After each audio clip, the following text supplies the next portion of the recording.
Welcome to Criminology Matters, the criminological podcast made in conjunction with LawPod. I'm Gillian, and today we have Angela Rogan, who is an MRes student at the School of Social Sciences, Education and Social Work, working towards a PhD examining pharmaceutical crime. So Angela, first of all, tell us a bit about pharmaceutical crime and how big an issue it is. Okay. Well, pharmaceutical crime, and particularly those that involve the female reproductive system, has got a very long checkered history of harms.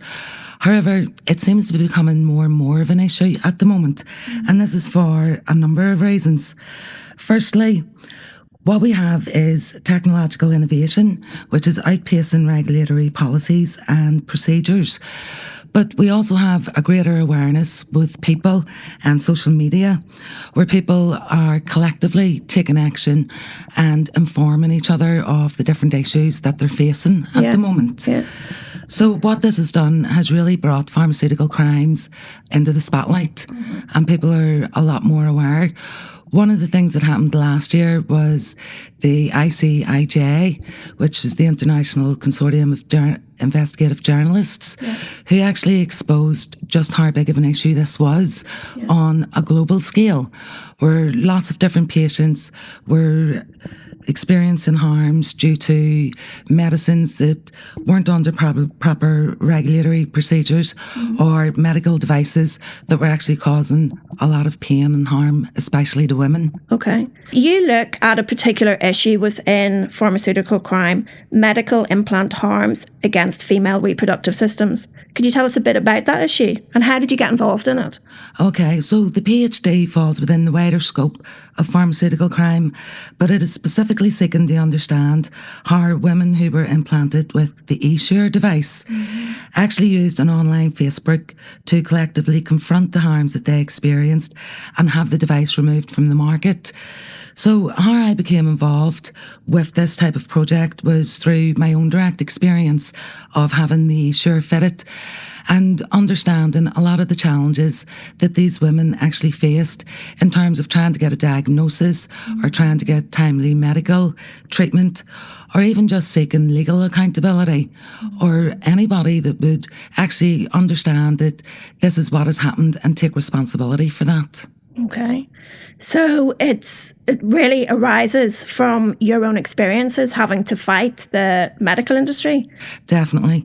I find that when I was approaching my own GP over a number of years with different illnesses, different pains and things like that, they were being disregarded. In fact, I was presenting with physical symptoms, but being offered anxiety medication or antidepressants. Instead of the doctors actually looking to see what was the cause, they wanted to treat the emotional symptoms. And what I also find, when I discovered that it was actually Essure that was causing a lot of my problems, this was accidental. It came on the news one night that the device had been banned in Europe. And at that stage, I went back to my doctors and I asked for an ultrasound. I asked for x-rays. And when we realised that it was the Essure that was causing all of my issues, I was told there was a 2-year wait to speak to a gynaecologist. So this was a huge issue in terms of actually accessing the treatment that I needed. So I had no other real choice other than to go privately. And at that stage, the doctor that I spoke to put me in touch with a surgeon who had done the original surgery in the first place. And I took it from there. But the challenges that I was overcoming in a vulnerable position, because I was quite ill at the time, it took a lot of determination, and eventually I was able to get that device removed from my body. But the entire process took from maybe around 12 months of realising what was causing the problems to begin with. And this is a common challenge that women are encountering, where they're finding it really difficult to get the medical profession on board to actually deal with the issue. So, well, first of all, I'm really sorry that you experienced all of that. And it's amazing that you are using your experiences to try and transform knowledge and raise awareness of these issues.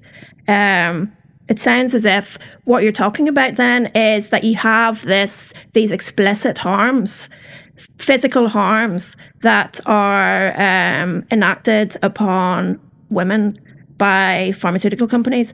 But alongside that, there are all of these other issues that emerge from women's experiences due to minimising, women's health issues, due to lack of recognition, lack of support. That's true. The wider issues of trying to get accountability or even transparency is also coupled in with the lack of community support, where women don't really have anybody to turn to within their own communities that can deal with this type of issue. There's the huge issue of a lack of informed consent. So they find themselves in a position wondering, how did this happen to me? Nobody told me that these were the possibilities. And they also, what we find within the Facebook group, an awful lot of these women, they end up either losing their homes, they lose their husbands because they're no longer able to continue with an intimate relationship. Because they've maybe lost their homes or their husbands, they go on to lose their children and their families. And they find themselves in a position where they are battling with perhaps permanent illnesses. They are so ill that some of them develop autoimmune issues. We have so many deaths that's been associated both with Essure and the vaginal mesh, which is in the forefront at the moment. And these women have very, very little resources to fall back onto. And also when they go for legal advice and accountability through those channels, what they come up against, again, is lack of funding, which means that they will need to access legal aid. If they are successful in actually bringing a case through the courts, they will actually have to accept an out-of-court settlement, which involves signing a non-disclosure agreement. So they cannot talk about the harms and the experiences that they have had inflicted upon them. So there's a massive silencing involved around this issue. And you examine these issues during your MRes and through your PhD using Foucault. What does he have to tell us about the gendered power issues that emerge from this pharmaceutical crime?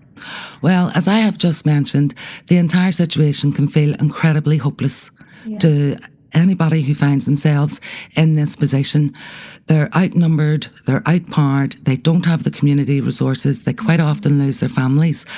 And when we look at Foucault and what Foucault has to say, in two ways, both as the body as a discourse becomes actually quite a powerful entity of knowledge, and also that power in itself is something that is quite fluid, that we can access this. This is actually quite revelationary, because what this shows is that the situation actually isn't hopeless. That while you may be vulnerable and you're certainly trying to access power in a bottom-up model, it is there. And this is very much evident when we look at the Facebook group and what they've managed to achieve. Because as a collective group, they have protested both online and in real time, where they have congregated outside medical conferences. They have went to Houses of Parliament, and the same in America. They have really got together and they have accessed that type of power to make their voice heard. And it was incredibly successful. They managed to get the device off the market on a global scale.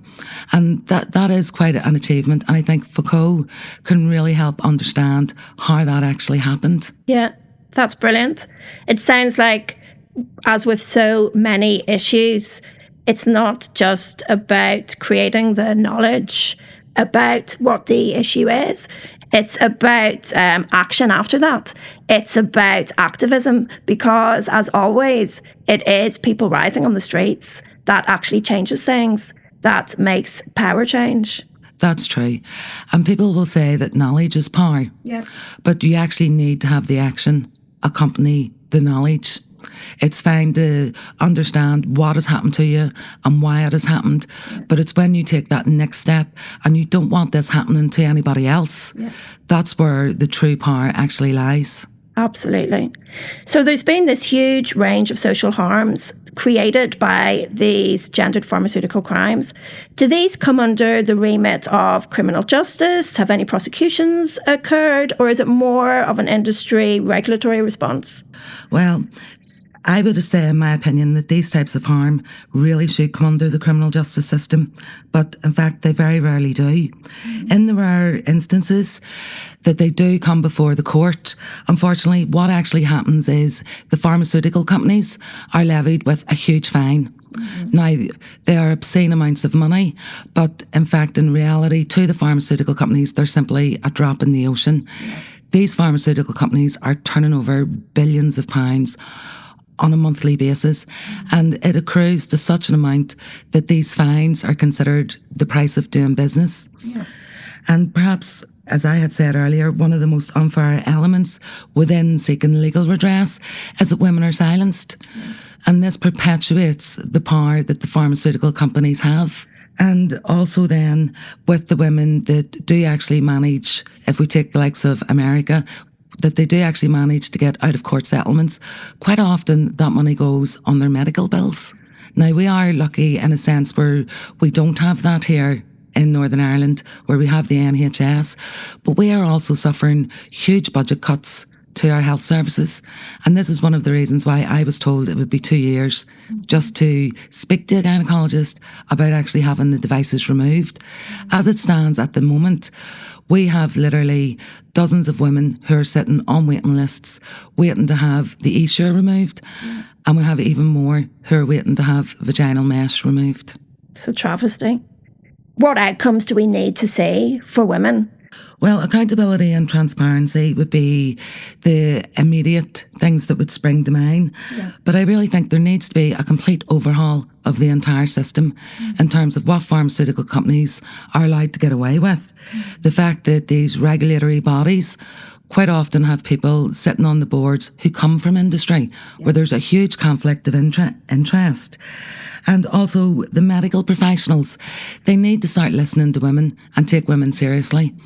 It really just is not good enough to be suggesting to women that anxiety medication is a solution to what are actually physical problems. So I think there's so many different elements that need to be addressed, but it must start from listening to women and taking this from a bottom-up model. We have seen different groups try to take on the powers of pharmaceutical companies, and it simply does not work if we're looking at a top-down model. So like many corporate crimes, it's not really responded to appropriately by the criminal justice system. And when they do receive sanction, they are really amounts that are minute proportionately to the companies involved. Absolutely. And one of the things that we also see is that the pharmaceutical companies, they lobby for lax regulations. They basically have fingers in so many different pies, from the politicians to the media. It's just endless, and it goes round and round in a circle, and it's as if they have every single area of this sewn up. Yeah, so it's like not just the corporate crime, but the enmeshed nature of the state and state complicity in allowing this to happen and being part of all of the processes that lead up to this point. Absolutely. It is systemic, and there is so many different areas that need to be addressed, particularly within the legal area, the political area, with regulatory bodies, right down to the nurses and the doctors who are listening to women who present with these types of symptoms. But I think also more importantly, we need to prevent these types of devices coming onto the market in the first place. There is a huge drive on innovation at the minute within pharmaceutical companies, and I really think that people need to take a step back and think innovation that causes death and harm is really not a path that we need to be going down. We need to look at how technology is progressing, and it is progressing at such a fast rate, and while innovation is great, there just isn't enough focus on the negative impacts of this at the moment. It seems to be all geared towards profit. Absolutely. Profit before people. Yes. Do you have any take-home message or anything you'd like to add, Angela, before we leave? I think creating awareness of this problem, and because it's a problem that seems to be exploding at the moment, both in terms of the number of people and women who are experiencing these harms and the number of new devices on the market which are quite harmful. When people have this type of awareness and you're considering perhaps using this type of new technology, do your research, find out first, have a look and see what's available online, what are people saying about it, and try to make an informed choice, because you may not be given the proper or full information whenever you're speaking about this to doctors or people who are promoting it. Okay. Well, thank you so much for coming in and sharing your story. And it sounds like amazing work that you're embarking on, and I can't wait to see the outcomes of your PhD. Thank you, Angela. Thank you, Gillian.